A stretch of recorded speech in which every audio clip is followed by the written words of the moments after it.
Greetings, my dear viewers. It is I, Drahjan, back once again with another Dungeons & Dragons character conversion. Today we are taking on a viewer request. Silver has given me a long list of characters that he thinks would be good in Dungeons & Dragons. And one of them I thought I would take on today, Asgore from Undertale. Now, I have not played Undertale. I have not watched gameplay of Undertale. But that is not going to stop me from doing my research to create an accurate representation of this character in Dungeons & Dragons. So, let's go ahead and get started. Starting things off with the point buy system, we are going with Strength and Charisma, as well as Constitution at our highest scores of 14, followed by Intelligence at 12, Wisdom at 10, and Dexterity being our dump stat at 8. Now, race was actually pretty darn easy when you take a look at the design of Asgore and his family, the Dreemurrs. If you take a look at Torel, his wife, it says in her statistics on the wiki that she is modeled after the Nubian goat. The same thing goes for Asriel Dreemurr. Now, when you take a look at Asgore's entry, it doesn't say what he's modeled after, but if you take a look at the ears that are hiding underneath of his beard, you can clearly tell that Asgore is the same type of design inspiration as Asriel and Torel. Which brought me to the Satyr as the race. Now, you're probably thinking, Drahjan, why are you choosing Satyrs? Satyrs only have goat legs. They don't have a full goat body with just a human anatomy. And then the Narnia fans behind you will start pointing at you and laughing at you because they know that Satyrs in the Narnia universe actually do have goat forms with just a humanoid shape. So yeah, we're going with Satyr because of the goat aesthetic. This will give us a +1 to our strength and a +2 to our charisma. We are of the Fey creature type. Speed of 35 feet. We have ram feature, magical resistance, mirthful leaps, proficiency in performance and persuasion, as well as one musical instrument of choice. And we also get languages in Common and Sylvan. For background, he is king, so Asgore is going to be noble. We get skill proficiencies in history and intimidation, one gaming set of our choice, and undercommon. You're in the underground, so undercommon kind of makes sense. You also get the position of privilege, which he doesn't really use unless it's to inspire his people. Speaking of which, that actually gets us into the main class for Asgore, and that is the Paladin. D10 hit die, starting off with 12 hit points. Thanks to our Constitution, proficiencies will go with Insight and Religion for our skills. We get the features Divine Sense and Lay on Hands. Very useful skills indeed. For second level Paladin, we're going with the fighting style of defense, which gives us a bonus to our armor class. Our spellcasting uses our charisma modifier, and we also get Divine Smite. And then we're going to go on to level 3 Paladin, which gives us Divine Health, Harness Divine Power, and our Sacred Oath. Which, if you recall in the games, which I haven't played, but I did my research, and it says that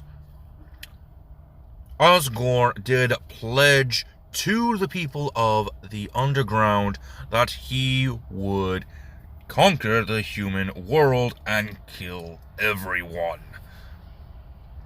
Which, that was just a promise to his people to keep their spirits up. He never actually went through with it. Never planned on it. You get the Oath spells of Armor of Agathis and the Command spell. Your channel divinity is Conquering Presence and Guided Strike. And, in all honesty, I would have just ended the build there, going full Paladin of Conquest. But that isn't exactly accurate, because we have a lot of fire-related attacks from Asgore. So we need to multi-class into Sorcerer. Most importantly, the Divine Soul Sorcerer. Spellcasting uses Charisma modifier once again, and we get the features Divine Magic, which we'll be using the Law to get some good spells there, and also favored by the gods. We do get access to cleric spells, which is our main focus, somewhat. I'll explain more at the end of the video when we take a look at the spell list that I recommend you use for an Asgore build. Level 2 sorcerers get Fount of Magic. Level 3 sorcerers get meta magic options. Go with Heightened Spell and Transmuted Spell. Once you get to level 17, however, you will have Heightened Spell, Transmutant Spell, Quicken Spell, and Careful Spell as your meta magic options. Moving on to level 4 sorcerer, we'll get a feat instead of the ability score improvement. We're grabbing Heavy Armor Master. This will give us a +1 in our strength score, as well as giving us some resistances to damage. Well, it's a -3 to non-magical damage, but since the only opponent Asgore faces is a tiny human with a knife, I think you're good. Level 6 sorcerers get Empowered Healing from their Divine Soul Sorcery. Level 8 sorcerers will get an ability score improvement, increase your charisma to an 18. At 12, you also get an ability score improvement, increase your charisma to a 20. Over to 14 sorcerers from Divine Soul Origins get Otherworldly Wings, which would look hilarious on Asgore. Can you imagine just giant feathery wings on this goat? I think it would look awesome, even though it's not canonical to the Undertale franchise. But once again, I only picked the Divine Soul Sorcerer for that spell list. Moving on to 16 level Sorcerer, we are going to increase our strength score by 2, making it an 18 for this build. And then of course, we have Sorcerer level 17, which gives us those meta magic options that I mentioned earlier.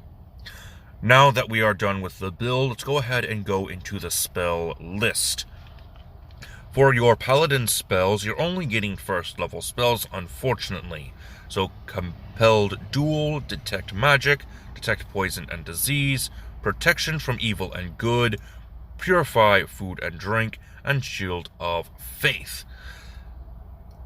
Something tells me he would probably need to know about any poisons in his food if he were a paladin or just a king in general. I think it's actually rather useful.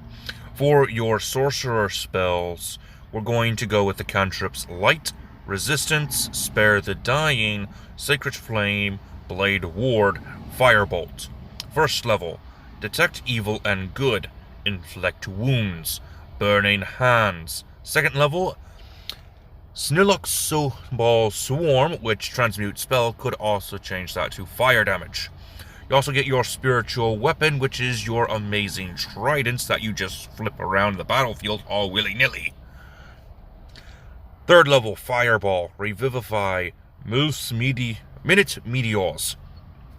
4th level, Locate Creature, Flame Strike at 5th level, as well as Holy Weapon. 6th level, Mental Prison. He did imprison a lot of human souls, so it would stand to reason this would be the closest we can get to that feature in the game. 7th level, Firestorm. 8th level, Sunburst. And 9th level, Meteor Swarm. Now, like I said, you could just go full Paladin with this build, but thanks to his fire attacks, we kind of needed those Sorcerer levels to get the more accurate Flame Strike, Meteor Swarm, and the Minute Meteors. And with that, that will be the end of the video and of this character conversion. I do hope that you enjoyed.